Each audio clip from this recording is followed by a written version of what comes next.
सभी को राम राम। पिछले वीडियो में हमने देखा था कि लग्न का स्वामी लग्नेश अपने स्थान पर द्वितीय भाव, तृतीय भाव, चतुर्थ भाव में आने पे वो हमारे जीवन में किस तरह से प्रभाव डालता है या हमारी जन्म कुंडली में कैसा प्रभाव डालता है। तो आज हम जानेंगे और जानने की कोशिश करेंगे कि चतुर्थ भाव के बाद 5, 6, 7, 8, 9, 10, 11, 12वें भाव में अगर लग्नेश उपस्थित रहा तो उसका प्रभाव हमारे जीवन पे कैसे पड़ेगा।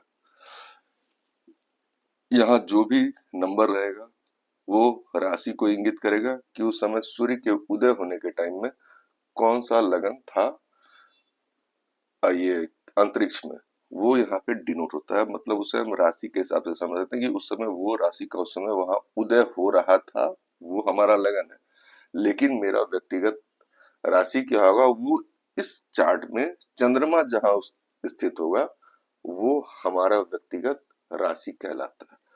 तो ये सारे 12 लग्नों का है और सभी के स्वामी के नाम यहाँ लिखे हुए हैं, जो मैंने पिछले वीडियो में डाल दिया था। अब आइए, पंचम भाव में अगर लग्नेश है, लग्नेश अगर अपनी उपस्थिति यहाँ के अलावा यहाँ आ जाता है, उसी तरह क्रमशः हम आगे जाते जाएंगे और उसका प्रभाव हम अपने जीवन पे देखेंगे। लग्नेश अगर लगन में न होकर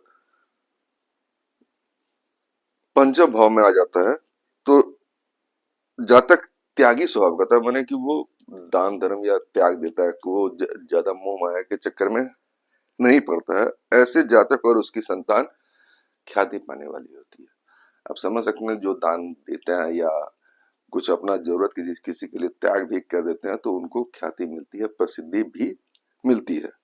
उसी तरह अगर लग्न से अगर छठे भाव में आया था, जो कि रोग ऋण शत्रु का भाव है कहा जाता है, अगर उस भाव में आया तो जातक प्राय निरोग रहता है। लगने से अगर छठे भाव में जाएगा तो उसको रोग बीमारियां थोड़ा कम होगी या हल्का फुल्का होके निपट जाती है। जातक को धन भूमि का लाभ प्राप्त होता है और शत्रुओं का मान मर्द माने शत्रुओं का वो हराने वाला होता है। शत्रु इसके सामने टिक नहीं पाते हैं, मतलब ऐसा है अगर लगने से अगर छठे भाव में आ गया तो।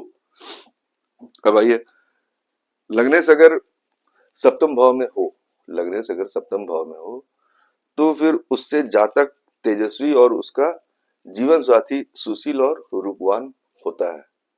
लेकिन जातक को जीवन साथी वियोग भी झेलना पड़ता है। वियोग का मतलब होता है या तो जीवन साथी उससे पहले ही स्वर्गवास हो जाए या फिर वो उससे दूर रह रहा हो, ऐसा।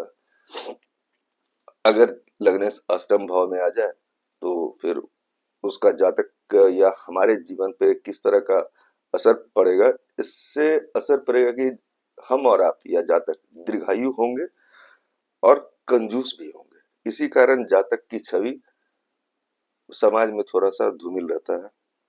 परंतु जातक अकस्मात धन लाभ भी प्राप्त कर लेता है। अकस्मात धन लाभ, जमीन से गड़ा हुआ खजाना मिल जाए, लॉटरी मिल जाए, पैतृक धन संपत्ति मिल जाए, मतलब वैसा धन, वैसा लाभ वो कमा लेता है जिसमें उसको कोई भी कार्य ना करना पड़ा हो। लगने से अगर नवम भाव में है, धर्म भाव भाग्य भाव में अगर लगने से आ जाता है तो जातक अधिक बंधु बांधवों वाला होता है। जातक के द्वारा किए गए कार्य से समाज में उसकी ख्याति बढ़ती है, क्योंकि अगर धर्म भाव धर्म का काम करेगा तो नाम तो उसका होगा कि भाई अच्छा आदमी है। दसम भाव में लगने से अगर उपस्थित है तो जातक माता पिता का भक्त होता है। जातक सुशील और भाग्यवान भी होता है।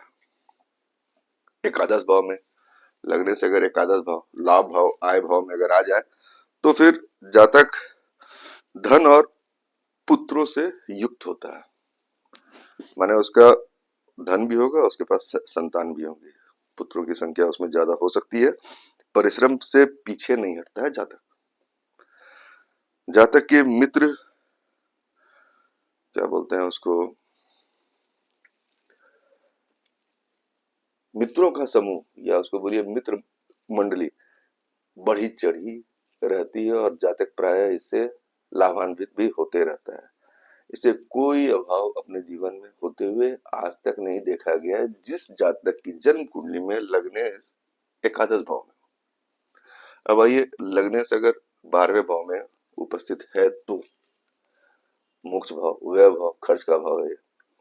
अगर व्यय भाव में लग्न उपस्थित है तो जातक जन्म स्थान से दूर रहता है, खर्चीला भी होता है, क्योंकि वो खर्च वाला भाव है तो वो थोड़ा सा खर्चीला तो होगा जातक। तभी ऐसे जातक की एक खूबी भी होती है, खर्चीला होने के बाद भी एक खूबी होती है, किसी व्यक्ति के संकट के समय में या किसी समस्या के समय में ऐसा जातक अगर उस व्यक्ति के साथ हो तो थोड़ा देर के लिए वो उस संकट को टाल भी देता है।